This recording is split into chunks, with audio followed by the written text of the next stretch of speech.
number 86, we have two blocks connected with a string over a pulley.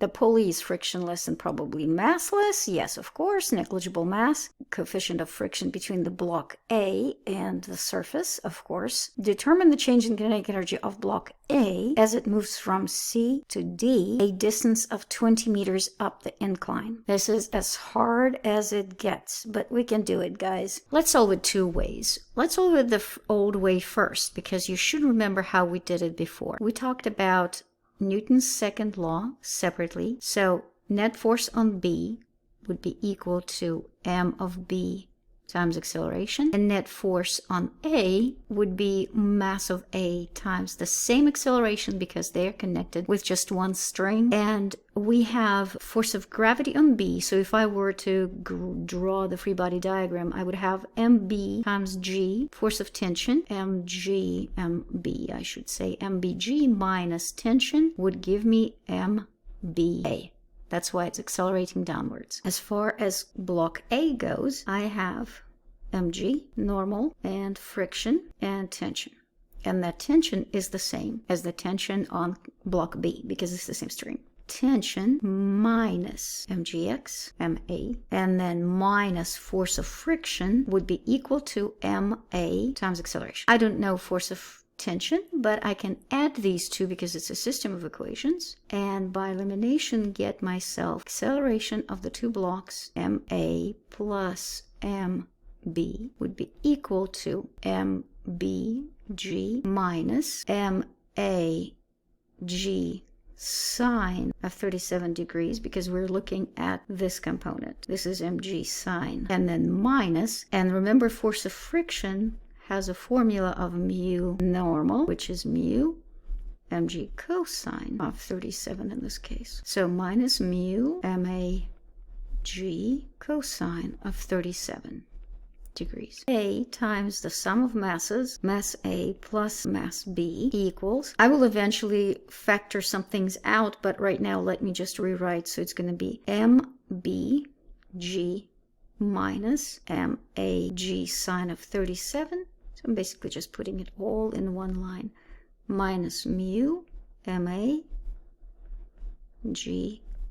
cosine of 37. And then just to make it easier on myself, I'm going to do acceleration equals and go ahead and factor out g completely, because I have g here, g here, g here. It's going to be mb, and then I have a minus and a minus, so I'm going to do minus, and all of those are ma times sine of 37 plus mu cosine of 37. All of that divided by the sum of masses, ma plus mb. Then you go ahead and use our numbers. So 100 minus 50 times sine of 37 plus mu is 0.250 cosine of 37. All that divided by 150, which is the sum of the two masses.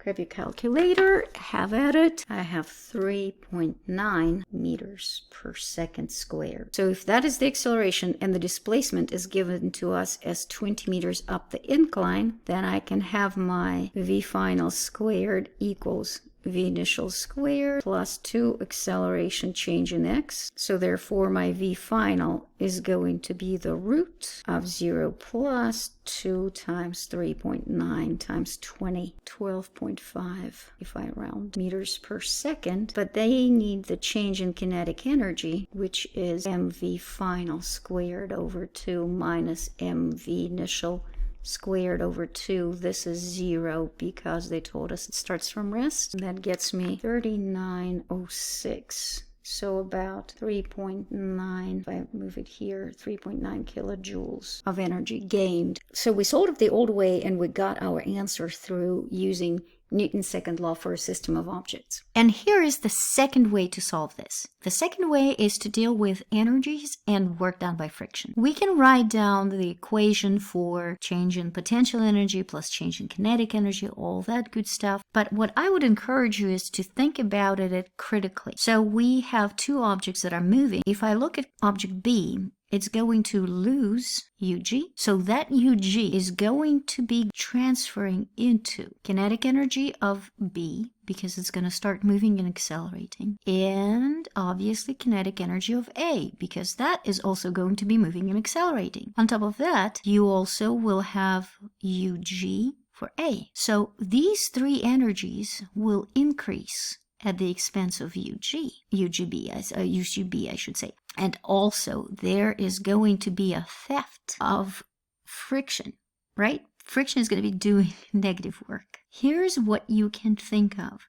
You can have UGB plus work of friction will be equal to, this is going to be the UGB initial plus work of friction. This is beginning, right? That is also beginning. All of that happened before what we have in the end. Kinetic B final plus kinetic A final and plus gravitational A final. So again, we have energy that is lost. It's not lost per se. It's turning into the two kinetic energies and the gravitational for A because it's going up. And also work of friction is negative.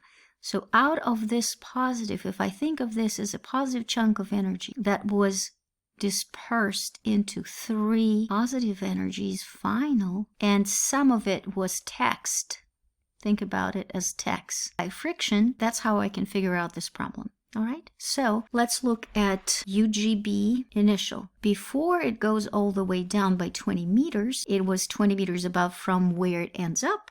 So therefore, it's going to be 100 times 9.8 times 20, which is 196 and 2 zeros of joules. So this is what is going into three energies.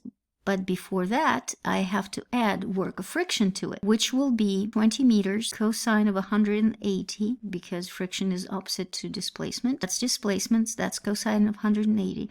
And now force of friction itself is mu, which is 0.25, times 50 times 9.8.